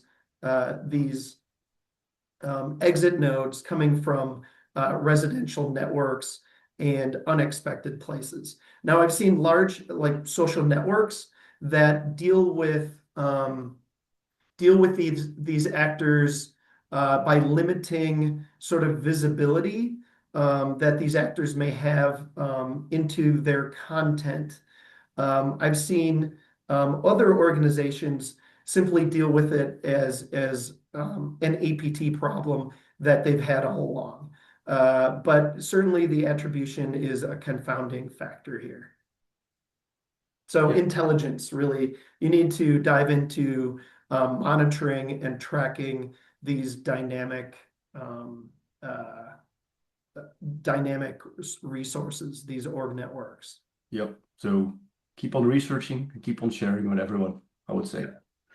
Thank you very much, Kurt. All right. Thank you. Thank you everyone for listening and joining our QCTR event again. We've come to the final talk from my side. I've learned a bunch of things and want to thank all of our speakers for sharing so much today. Really interesting presentations. To reiterate, here are my takeaways. The CCB is active with siphon, spear warnings, and many other proactive measures, right? The active cyber protection that we like to do. Don't forget to collaborate by registering on the Safe on Web at Work platform and forwarding your suspicious emails to safeonweb.be. Suspicious@safeonweb.be. Second point, if you still have a flat network in 2026, I think it's time to rethink your network. Think about defense in depth, maybe even combining it with air-gapped systems as we saw, if you need to, of course. This heavily depends on your risk level and how much you need to invest in this. Then keep those notifications coming. The more is shared with us, even including operational and technical details like TTPs and IOCs seen in your incident, will help us, will also help the entire community, as we will have better visibility to share back with you. Everything that we have seen, and we can conclude on this for 2025, risk-based patch management is more important than ever.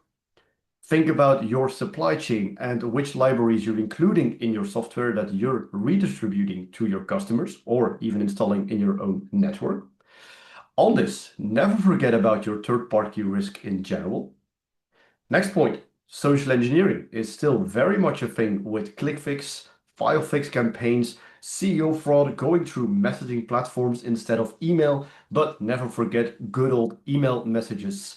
And if we go into that, the usage of AI and LLMs to accelerate the scale and speed of attacks, and also the, well, it's harder to read them, it's harder to see them as something malicious, needs to be taken into account. And of course, the geopolitical shifts we should keep close attention to as they do influence our threat landscape. Then, in the next presentation, we saw that detection engineers and threat hunters are still very important in our organization. As we can see from Fortinet's presentation, EDRs and other systems, other security systems that we trust can still be bypassed by advanced actors. So we do still need to create specific hunting or detection rules and share this with everybody in our community so that others can do the same. And lastly, I learned that the Chinese threat landscape is very scattered with a lot of different orbs involved. Now it is, of course, our job as defenders to try and track these, share the IOCs and fingerprints with everyone that we trust, and make sure we can find those needles in a haystack to protect our networks. Now, we are there for our closing remarks, and of course, we need to remind you of a couple of things. The first thing I want to remind you of is our upcoming events. So the first thing that we see here is our Cyber Tips webinar on MISP threat sharing platform on the 19th of February 2026. And then we have our next QCTR for the Q1 event of 2026 on the 22nd of April.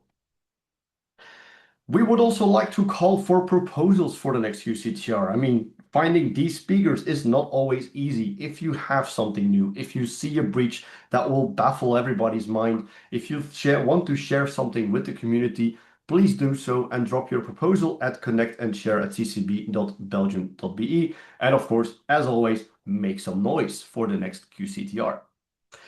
And did you know that if you weren't here from the beginning, that we upload all of our events that are DLP clear, that are public, to our YouTube channel. So please subscribe at Cybersecurity Belgium on YouTube, and you will find all the videos from the past. And then make yourself heard, of course. If you have any brilliant ideas, if you have any thoughts that would help us, create a more resilient Belgium or a more resilient EU cyberspace, don't forget to push that in the chat or shoot an email to us at info@ccb.belgium.be. Thanks again, everybody, for listening, and I wish you a very good day, evening, or night, depending on where you are. See you next time. Thank you very much.